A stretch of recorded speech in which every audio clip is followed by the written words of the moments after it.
Welcome to Slightly Off Script, the marriage show where we remind you that marriage can be stupid good and wicked fun. I am one of your hosts, Bethany Needham, here with my favorite foot ventriloquist. Foot ventriloquist. I'm making up a title that doesn't exist. But if you're not watching on YouTube, I just want you to know that Andy's solution to the soundboard or whatever this thing is that is too far out of reach was to put his nasty feet on it. These are clean socks. Oh. I'm just putting my best foot forward.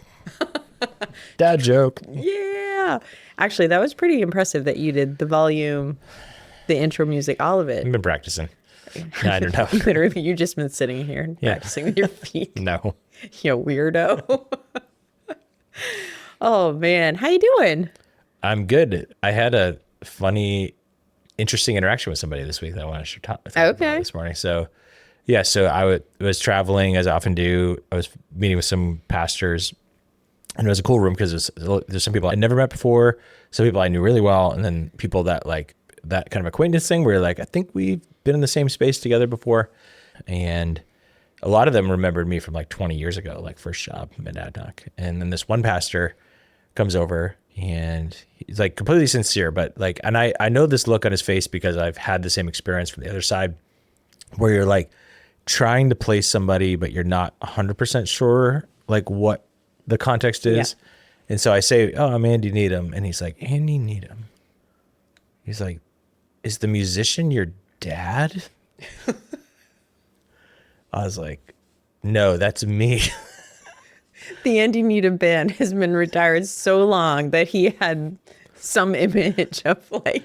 We're all in nursing homes. A much older man. That's right. Well, it's also a good sign that you've aged well. Yeah. Which I would agree. I think this is 25 years of ministry this year for me this fall, which is wild. You barely look 25 years old. I started when I was 18, so that helps. But yeah.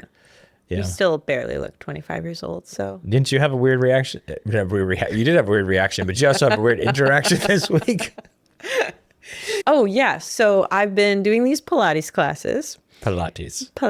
Can you please explain for the listeners? No. You were trying to get me to explain Pilates to you before, and I don't know how to describe it to people. It's expensive. It's expensive. It is. It's bougie. It is very bougie. It is bizarre. I don't know about that, but here's what I will say. I'm trying it for a little bit, and my hope behind it was that it would help me with my flexibility and my core strength for powerlifting. So this is like powerlifting is going to be my thing, but I wanted something to help in that department, and it has. It's helped a ton. However, I don't necessarily when I plop in these classes in the morning, it's kind of one of these things is not like the other. I don't necessarily fit in from like a visual perspective. However, what do you mean by that? From a visual perspective? Can you explain this to me? Yeah, in fact, I'm glad you brought it up because I probably need to increase my allowance because if you do Pilates, apparently you need like matching Lululemon sets. I don't think you need more allowance. It's just how you allocate such that allowance. I haven't bought anything at Lululemon, but I feel like it's not going to be a little bit of money. Our daughter loves the Lulu. Yeah. So needless to say, I don't have like the cute matchy sets, and I'm not as put together. And I'm actually okay with that because the women in the class I'm inspired by how good they are at Pilates. This is your like way to put a Christian cover on judging people? Oh, no, I'm actually judging them as in like, I wish that I looked that good in my workout clothes. Shut up. I have really enjoyed it's not like you always talk about Orange Theory and all your gym buddies and they talk to you and you all have like this bond. That's after doing it for like 1,000 classes. You were like 10 classes in. Fair enough. So nobody's really talked to me yet, and that's fine. This week, finally, one of the older women in the class, which the class is basically older women, it's made for me. But this woman approached me and I got so excited. I was like, this is it. I'm going to be in the in crowd. And she's like, I have just a really random kind of weird question for you. And I was like, okay. she's like, "Are you a police officer?" And I'm thinking like, maybe is it like, do I look mean? I don't know. And she was like, I was like, no, why? She's like, you just look so strong. You're a strong young woman. You look like you're going to beat somebody up. So I will take the compliment that I look strong. I do feel like that affirms what you just said, that maybe I don't mean to, but maybe I look intimidating in these Pilates class. I'm just focusing because I'm not good at it. So I probably make really angry faces. Well, do you remember when you were doing some work for somebody that we knew, you were helping them flip houses? This is like 15 years ago. And you used to interact with the contractors, and you used to say like, you were great because they would like see like, oh, there's a woman running this job. And they'd kind of be like, oh, I'm going to be able to get my way around this. But then you were ruthless and like would always get the best deal. And you used to say that you were a poodle with wolf's fangs. Yeah. I think Something like that. A poodle with wolf fangs. I think that what you're experiencing in the fitness world is you're a bulldog with a smile. It's like the opposite situation. I'm gonna have to think about whether I like that. I don't know if that's a vibe I'm trying to give off, but if that's, maybe I need to start wearing, I'm wearing pink today. Maybe I need to start wearing less black and more pink. I don't know. Maybe you shouldn't have the Concord Police t-shirt on. I'm just It's not even true.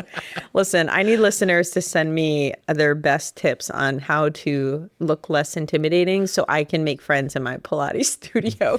That doesn't involve purchasing Lululemon matching sets because I'm not that committed. I feel like that'll make you more intimidating, but that's all right. Yeah, no, I want to be less intimidating. So tips and tricks. How's the last week been for you? It was a rough one. Won't lie. I had a situation where nobody likes going to the doctor, but in particular, I tend to procrastinate going to the doctor, even if there's something going on that probably, you go on to, not Google. Cancer.com. Yeah. Literally, I have cancer.com, WebMD. That's it. No, I have cancer.com. And, all of those, you're looking things up and it's all like canker sore may cause death. Yeah. But even if I see like need to be seen, like should, see a physician, I'm like, it can't be that bad. So it was getting to the point where I was like, okay, I think you said, okay, for real, like you need to make a doctor's appointment. And so I went online. I love the like online doctor stuff, by the way. I've heard somebody say that our generation as elder millennials, we've gone from MySpace to MyChart. Yeah. That's exactly what I went on. Yeah. I went on MyChart and I was like, oh my goodness, you can literally like schedule an appointment It's amazing. on MyChart. So I did that thinking I was being so responsible and I put in all the information. And then it's not a good sign when they call you. Yeah, right away. Yeah. So I got a call back and they're like, so basically, according to the symptoms, they're like, you probably should go to the emergency room. But we do have an appointment at such and such. It was like that same day. And so I was like, well, I definitely don't want to go to the emergency room.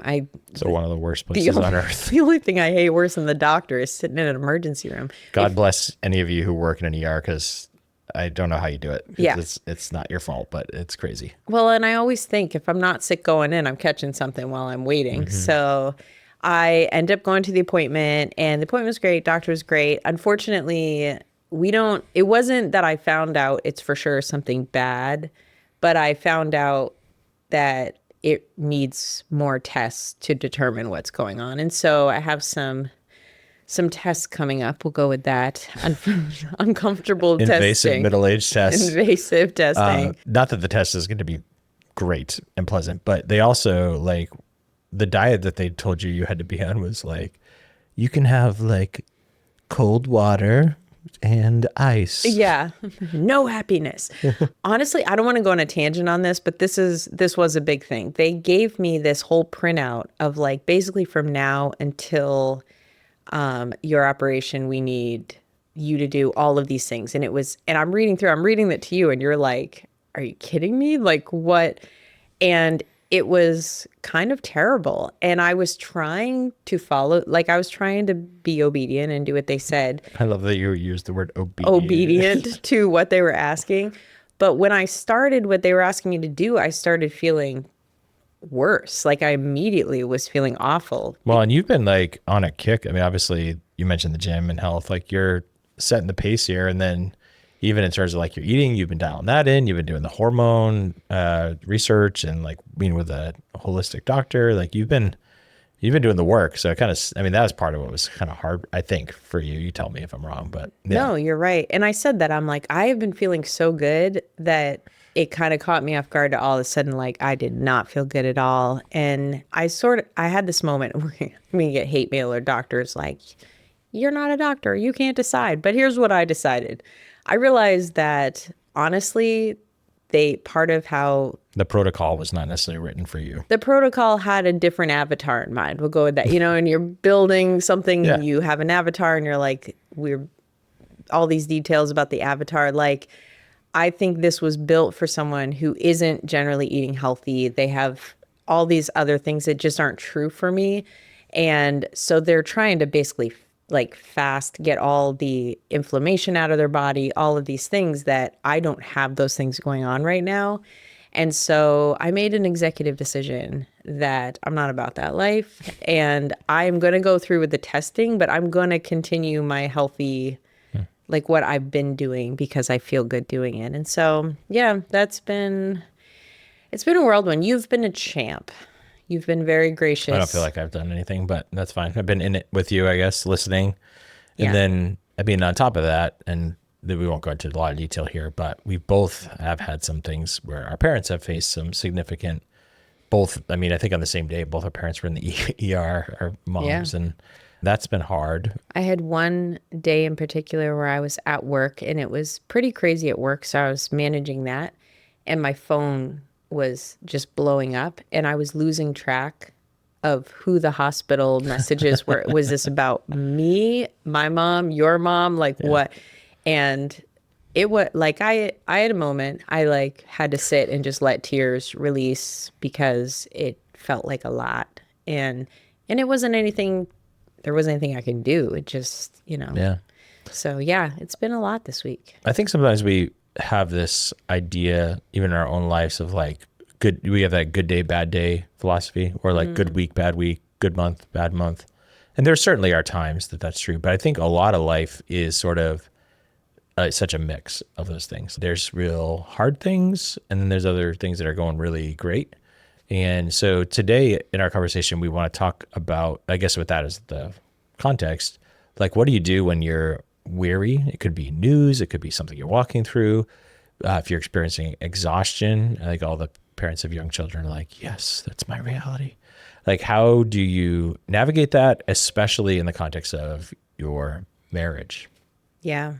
And this is the reality if in marriage that no matter what, it doesn't matter who's listening, marriage or life. I don't even think it's necessarily specific to marriage, but in marriage, it's that dynamic between how it's going to impact your relationship together when you have these other things. So yeah.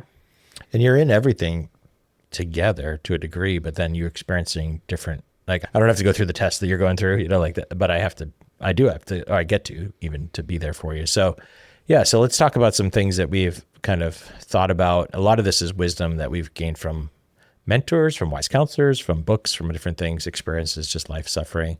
And they're things that we probably need this reminder right now as much as anybody. Yeah. So yeah. Number one, name it to tame it. This is not name it and claim it. It's very different. Not a name it and claim it, though I do make that joke frequently. Yeah. I think that I'm sure that it's not original to this person, but I first heard this through my friend Dave Ripper, and his wife, Erin, is a counselor. It's this idea that in order for us to be able to face a problem, we have to be able to describe the problem.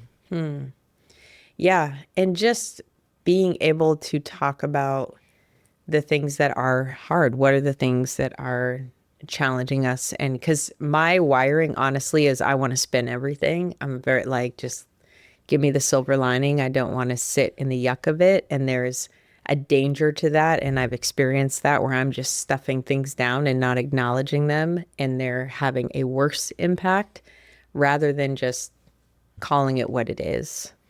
So like, let's take the situation that you're facing right now with some medical tests. How would you name what you're experiencing? Like, what language would you use to describe that? Yeah. So partly for me is just being honest moment to moment, because I don't, feelings do, they kind of, they fluctuate, they change. And so I would say, are we asking in this moment or like I don't know. You when? can call it that however you choose. Yeah. So I've had some time to sort of process this a little bit. And I think for me, naming the fact that I am honestly mostly frustrated by it, because it feels like something that is hindering me from doing some things that I want to do. And, I had hopes of competing in my first powerlifting competition this month, and this is going to push that out. Yeah. Like I can't have this and do that. And so I've had some frustration. I've had not a lot of fear yet. I don't think, for me, honestly, I haven't gone down this road of what ifs yet. Again, who knows? Being able to name that it's been frustrating for me, that I feel a little bit like it knocked the wind out of my sails. I feel like I've been on this really good rhythm and It broke your patterns. rhythm. Yeah. Yep. Yeah. And It's like a loss of momentum, maybe. yeah, yeah. And even just for me, it's being okay that this is where I'm at. And I keep saying the long game to myself, reminding myself that, yeah, I need to do what I need to do. And it is going to slow down some things, but I'm not in this for the short game. Like this is just a bump in the road. And I want to be faithful to the things that God puts in front of me. I read this quote, and I'm reading the book Steps right now. And there was this, It's by John Ortberg. yeah, Yeah. so good. And one of the things that I was reminded in my reading this week is that we often go to God and we are asking him to change our circumstances when we don't like the circumstance. God, like, please take this, remove this. And how often God wants to use our circumstances to change us. And I was just reminded that all of this, as cheesy as it sounds, this is a growth opportunity for me in patience and, taking baby steps, and also just staying in the moment of, I can only do what I can do today. And that's okay.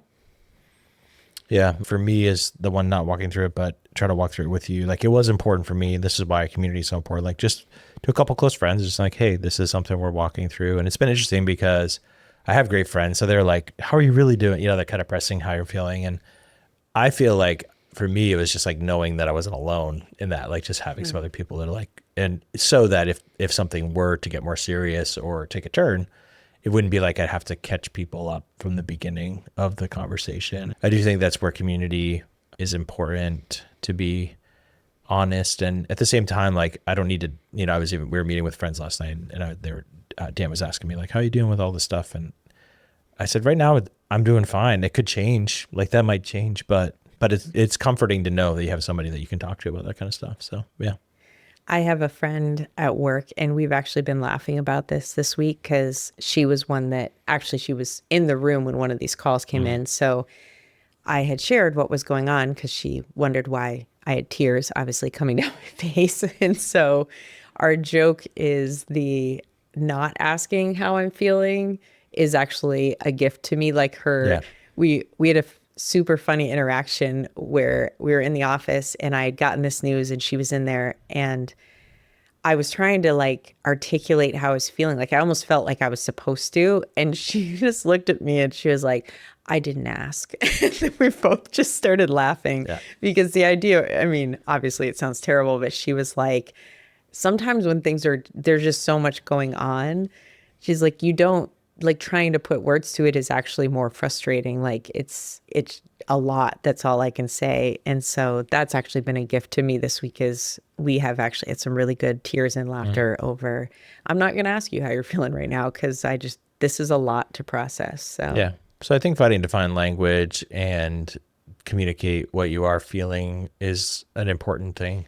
Yeah. And you actually shared, as we were prepping for this episode, another quote from the John Ortberg book Steps about, and this is just a great thought, like that we are supposed to own our emotions, but that's different than enthroning our emotions. Mm-hmm. Emotions are powerful and they're a gift from God. They're part of God's design for us, but it's when we give them authority, or if we kind of put them in the place of on the steering wheel of our lives, then we're going to be in trouble. Yeah.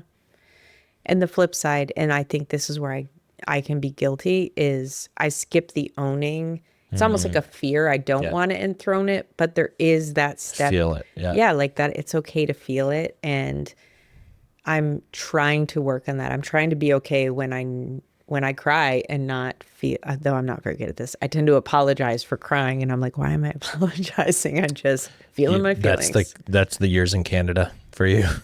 The polite Canadian, Bethany. The polite. Apologize. Sorry. I'm so sorry. I'm crying. We love Canadians. Yeah, we do. Yeah. So that kind of ties into our next thing, is like, how does that impact, like there's the cause and then there's the response to it. And we'd love to think that our response is always going to be just like Jesus. Yeah. However, it is not. At least for me. Yeah. Yeah. You're like, yes, amen. I meant yeah as in me too. That wasn't me like, yeah, you're a jerk. When we are in the heat of it and we're feeling the discomfort of weariness, of exhaustion, of the unknown, how can that show up in unhealthy ways in our relationship?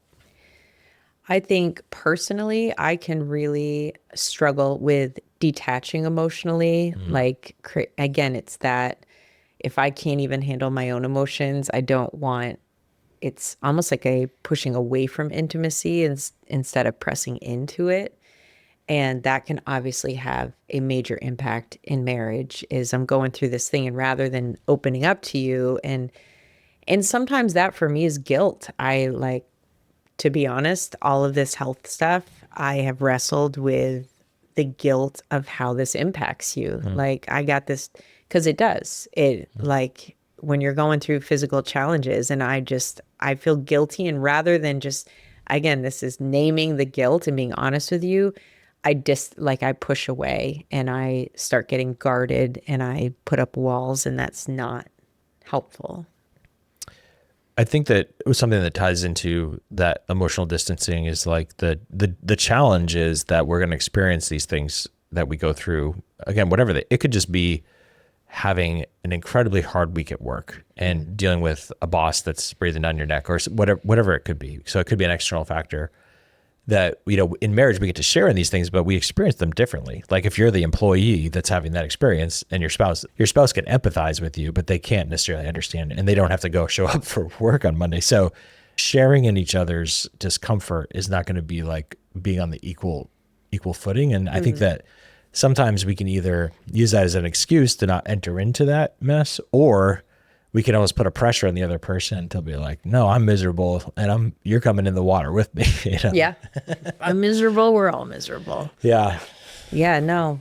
I think one of the things I've noticed too, and this probably is more on the exhaustion side, if I'm in a season where I feel like a lot is being taken from me, not in like but just I'm pouring out, then the temptation in marriage is, or rather how that can impact our marriage, is you are asking very little of me, and I go into this very guarded, protective, like, how dare you? I have been working so hard. Everybody just is taking from me. It's almost like resentment gets aimed at you as though you're the one that's been draining me all week, kind of thing. Yeah. And that obviously a huge impact in marriage. And I can see that in myself sometimes, where I just get this almost like I go into victim mode, where now, and that's to me, a dash light of, okay, this is not a healthy, like, you have not taken care of yourself the way that you need to. You have not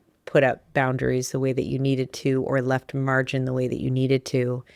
And that's how this is now impacting marriage. Just to enter into that, because I've done the same thing, I'm curious what you would think about when that's true, when you're at the point where you're like, I don't have one more act of service to give. I don't have one more extra mile to walk in this, which is, what we're called to do in marriage. But there's times where it's just like, I just don't have it in me right now. what's a good response? Because I mean, one good response sometimes is suck it up, buttercup. Like there are times when it's just like, okay, I'm going to do this not in my own strength, but in the Lord's strength. But that's not always the only, I think, godly response. So like, what do you think is a better response when like your emotional, your physical, your spiritual batteries are to zero, but your spouse is asking for you to show up in some way? One of the things that I have experienced in our marriage that I have appreciated, and for me, it felt like a really healthy walking through that, is this comes back to sort of that honest, open communication of, and I'll kind of create a specific example just to play it out. I get home on a Friday, say it's been a really hard week, and I'm coming home like in a deficit. I'm not Yeah. just burned out, like I got nothing. Crawling to the And finish line here. Yeah. yeah. And let's say Friday, because of the rhythm of the week, this feels like this is probably going to be an intimate night. Like just sort of there's that potential expectation, all these things, but everything's just sort of unsaid, but Yeah. felt is rather than coming in there either guarded or very standoffish, like maybe if I put enough prickles on, he'll get the point. And like, you know what I mean? Like, I'm just going to do this very, I'm just thinking about like certain set of pajamas get put on and it's like, all right, well, yeah. But honestly, like, I'm just going to do as many unspoken communications that like this night is not going to be as fun as you wish it was. And instead, coming home and choosing to be honest and vulnerable and be like, listen, I'm feeling exhausted. I don't feel like I have a lot.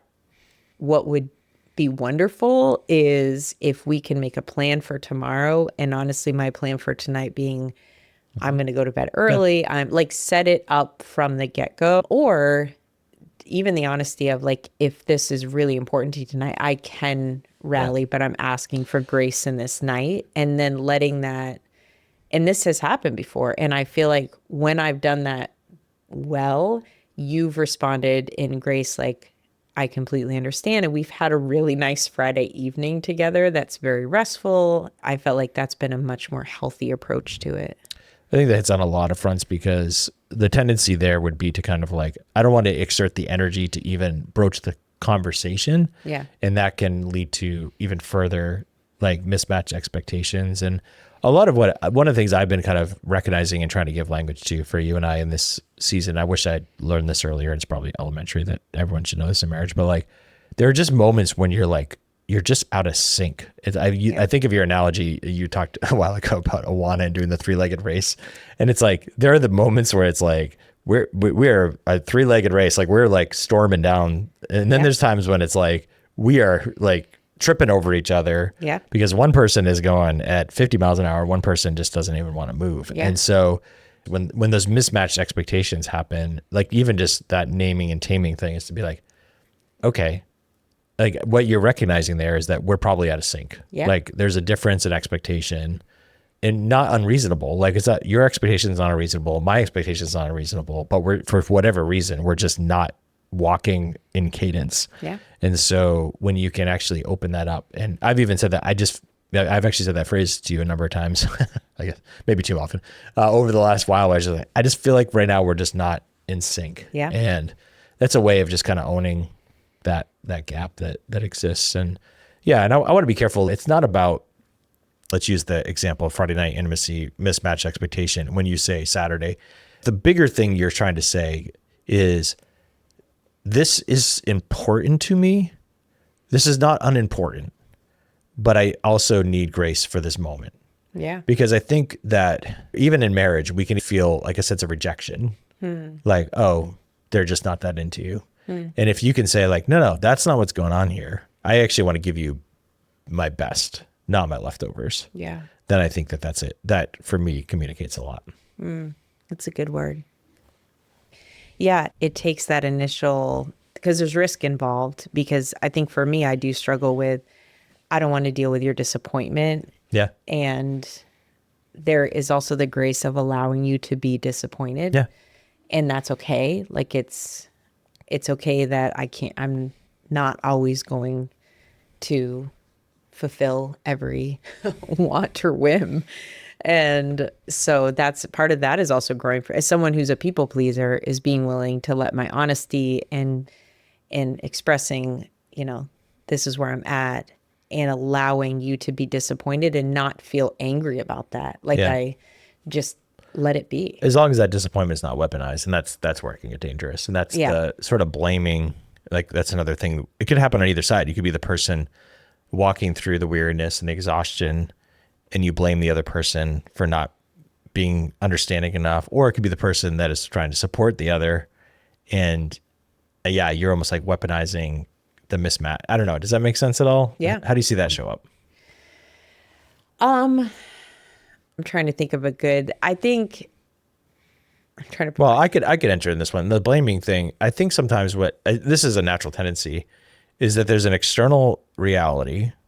So for you right now, it's a health concern. It could be a stressor, it could be a family relationship, it could be kids, could be whatever. And the projection though, the spouse is in some ways an easy target because one, you're not perfect and neither am I. So there's things to pick on. And second, you're kind of a safe target because I can just kind of put it on you and then that takes the pressure off me and I don't have to deal with this other thing. So it's that deflecting, kind of an element of this blaming. Yeah, no, for sure. What do you think? I mean, I know there's obviously all these impacts, which there's probably a longer list than we've come up with, but just in terms of responses, because these are things that are going to come up for people, but what are, Yeah. When you shared earlier about your coworker who you kind of had like a understanding about like, hey, you don't need to ask me every single minute how I'm doing.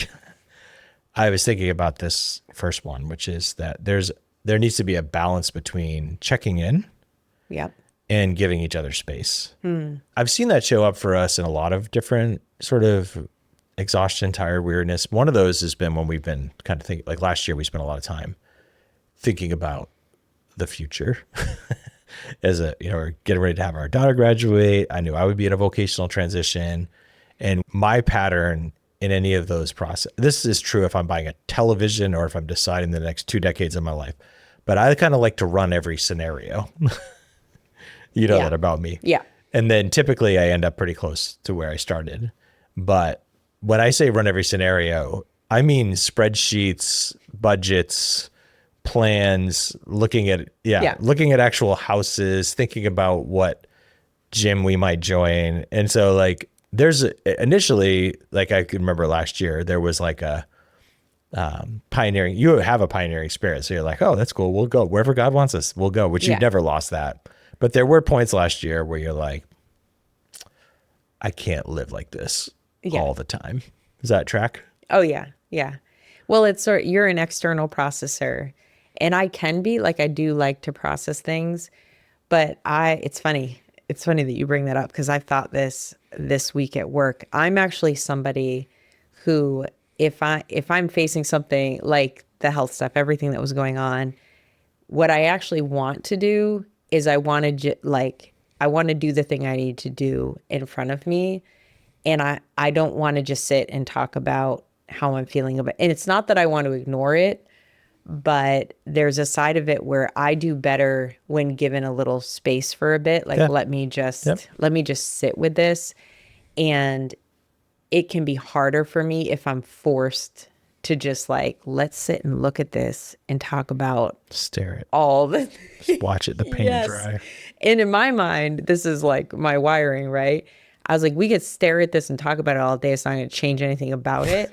And I've got 15 things to do that have nothing to do with this that I could be doing in the meantime. And so I don't feel the productivity always of like, and again, I think there's space where I need to grow in that and learn to sit in things, but finding that balance of like, when do we sit, talk, feel those things? And when do we actually just give space? Yeah.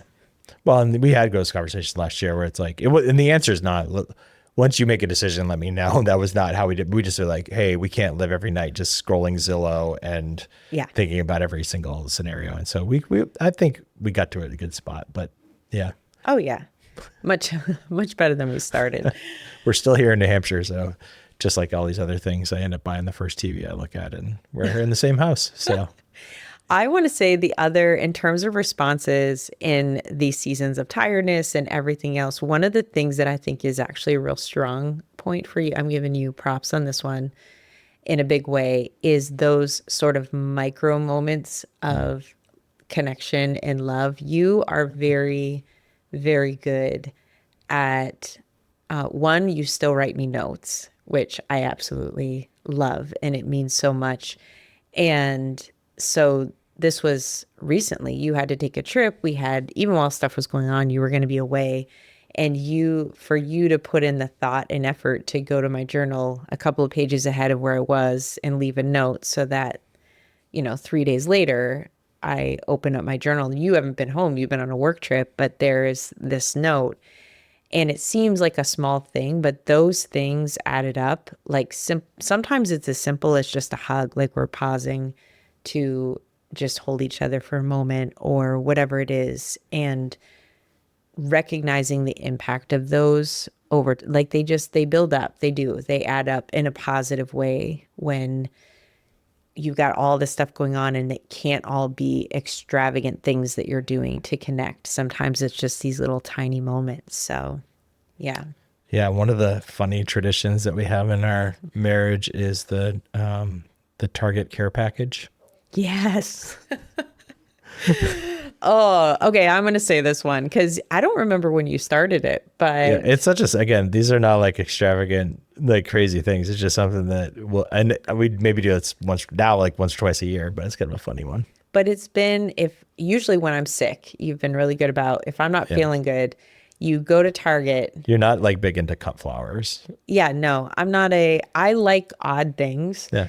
And you'll walk around Target. I think you described it to me once. I go and look for things that just make me think of you.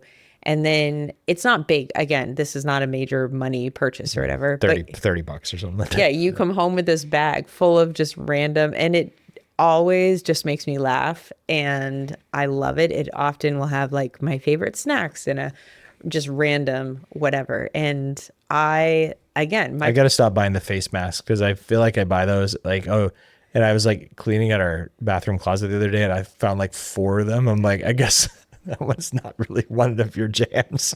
I always think I want to do them and then I just never do. It's not even, I don't know, maybe I need to slow down and slap a face mask on once in a while. But then I'll age better like you are. I guess I think like maybe that's a passive aggressive, like don't go buy your wife a bunch of makeup or something like that. Like, yeah, be careful what you purchase. It does say something. So yeah, no, those are big ones, just little things like that. And they do mean a lot when you're in these hard spaces. Yeah. So yeah, be creative with that. I love it. Yeah, that's good. Yeah, I think those moments are just again, to be loved is to be known and to be seen. And so like when you can find ways to kind of say to the other person, like, I've been thinking about you, even when you're not in front of me. And it's, that's just a really great thing. Sometimes it's a text message that you'll send me, we also are like a lot of couples, our Instagram DMs back and forth to each other are just funny comedians and Yes. memes, and Absolutely. most of them are appropriate, at least the ones I send you, but can't speak so much for the ones you send me.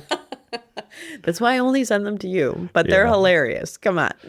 Yeah. I actually think this is a great example to one of the things we were talking about is that just like we talked about good days, bad days not being exclusive, lament and joy are not mutually exclusive. Some of the richest, deepest moments in our marriage are moments where tears and laughter are like right mingled together. Yes. And where you can look fear in the eye, look exhaustion in the eye, look disappointment in the eye, and then have just really, really,